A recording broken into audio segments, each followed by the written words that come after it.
வாழ்க்கையோட லட்சியம் என்ன அப்படின்ற கேள்வியை நம்ம கேட்டுக்கிட்டே இருக்கோம். அதற்கான பதில் என்னன்னு பார்த்தீங்கன்னா, நம்முடைய வேதங்களாக இருக்கட்டும், ஆகமங்களாக இருக்கட்டும், திருமுறைகளாக இருக்கட்டும், இந்த சைவம் சார்ந்த நூல்கள் சொல்லக்கூடிய பதில் என்ன அப்படின்னு பார்த்தீங்கன்னா, ஒவ்வொரு உயிருமே சிவமாம் தன்மையை அடைவது தான் அந்த உயிரின் லட்சியம்.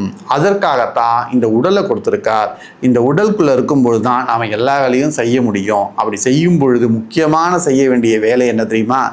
நாம் தியானம் செய்வது, ரெனன்சியேஷன் என சொல்லக்கூடிய பக்குவத்தன்மை வரணும். அதாவது இந்த உலக வாழ்க்கையிலிருந்து பற்றற்ற நிலைக்கு வரணும் அப்படின்றத நம்முடைய பெரியவர்கள் சொல்லியிருக்காங்க.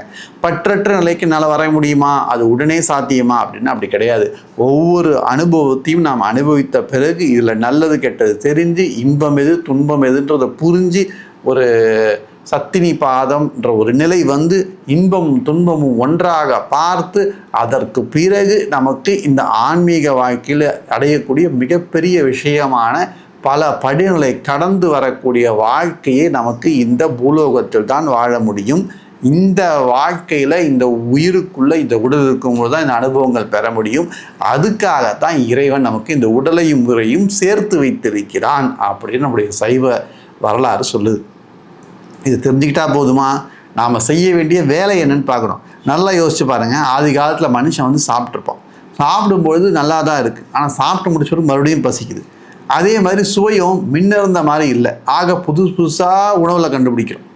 அதன் பிறகு காதல் வாழ்க்கையும் நல்லா தான் இருக்குது. ஆனால் அதுவும் எனக்கு திருப்தியாக தெரியல. ஆக திருப்தியாகவே இல்லை எந்த இன்பமும். எனக்கு திருப்தியாக இருக்கணும். அதாவது திருப்தியாக எனக்கு எப்பொழுதுமே ஒரு மகிழ்ச்சியாக இருக்கணும். அது குறைபடாத மகிழ்ச்சியாக இருக்கணும். அது எப்படி இருக்கும் அப்படின்றத தேடினவன் தியானம் செய்ய ஆரம்பித்தான்.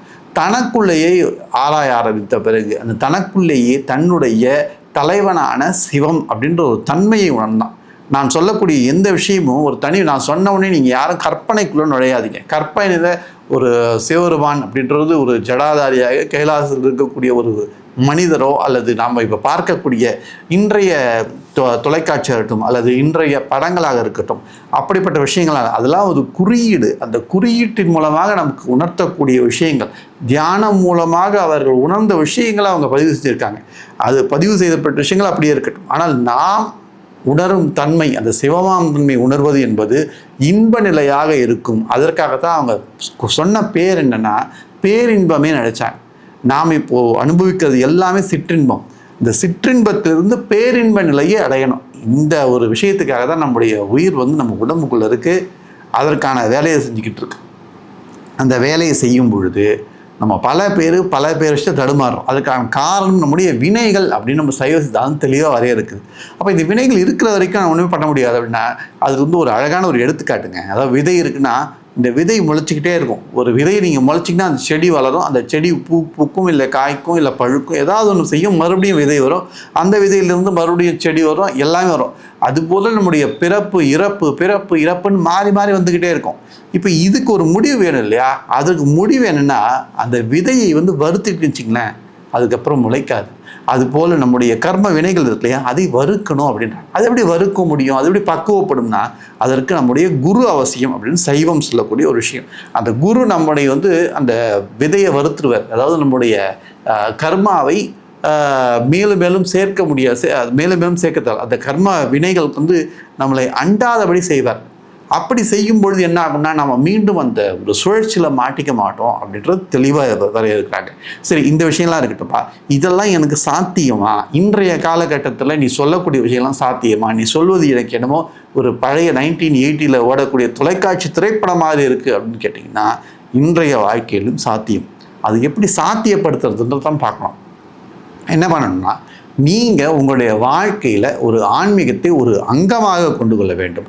முதல்ல அங்கமாக தான் வைக்கணும். அதற்கு பிறகு அந்த உங்களுடைய வாழ்க்கையை ஆன்மீகமாக மாறிடும். அதற்கான காரணம் அதில் இருக்கக்கூடிய இன்பம். முதல் நீங்கள் செய்ய வேண்டியது தினம்தோறும் ஒரு தியானம் அல்லது தினம்தோறும் ஒரு பிரார்த்தனை செய்யக்கூடிய பாடலை வந்து மனப்பாடம் பண்ணி இறைவன் முன்னாடி பாடுறது. அப்படியே இல்லையா, தினம்தோறும் பக்கத்தில் இருக்கக்கூடிய திருக்கோவிலுக்கு சென்று வாங்க. இந்த கோவிலுக்கு போகிற பழக்கத்தை வச்சுட்டிங்கன்னா என்ன ஆகும்னு பார்த்திங்கன்னா, கோவிலில் போயிட்டு அங்கே இருக்கக்கூடிய சிவபெருமானை சிவலிங்கத்தை பார்க்கும்பொழுது உங்களுக்குள்ளே இருக்கக்கூடிய ஈரம் கசியும். அங்கே இருக்கக்கூடிய பக்தர்களை பார்ப்பீங்க. அங்கே இருக்கக்கூடிய எப்படி இப்போ நம்ம இந்த கொரோனான்னு சொல்கிறது தான் இப்படி தொற்றுதோ அதுபோல் இந்த அருளும் என்ன ஆகும்னா உங்களுக்கு தொற்றுவதற்கான வாய்ப்புகள் உண்டு. அவர்கள் பாடுவதை பார்ப்பீர்கள், அவர்கள் கண்டுகளை இப்படிப்பட்ட இந்த வாய்ப்பெல்லாம் நாம் ஏற்படுத்திக்கணும். அந்த ஒரு காரணத்தினால்தான் தமிழ்நாட்டில் ஏகப்பட்ட சிவாலயங்கள் எழுப்பப்பட்டது, ஏகப்பட்ட ஆலயங்கள் எழுப்பப்பட்டன. அந்த ஆலயங்களின் பயன் மக்கள் அந்த ஆலயங்களை சுற்றி இருப்பவர்கள் மகிழ்ச்சியாக இருக்கணும். ஆனால் இன்னைக்கு அந்த ஆலயங்களை நாம் அப்படி பயன்படுத்துகிறோமா அப்படின்றது நமக்கு நாமே கேட்க வேண்டிய கேள்வி. இன்றைக்கும் பலர் பயன்படுத்துகிறார்கள், நான் கண்கூட பார்த்திருக்கிறேன். அதுபோல் நீங்களும் பயன்படுத்தணும் தான் என்னுடைய வேண்டுகோள்.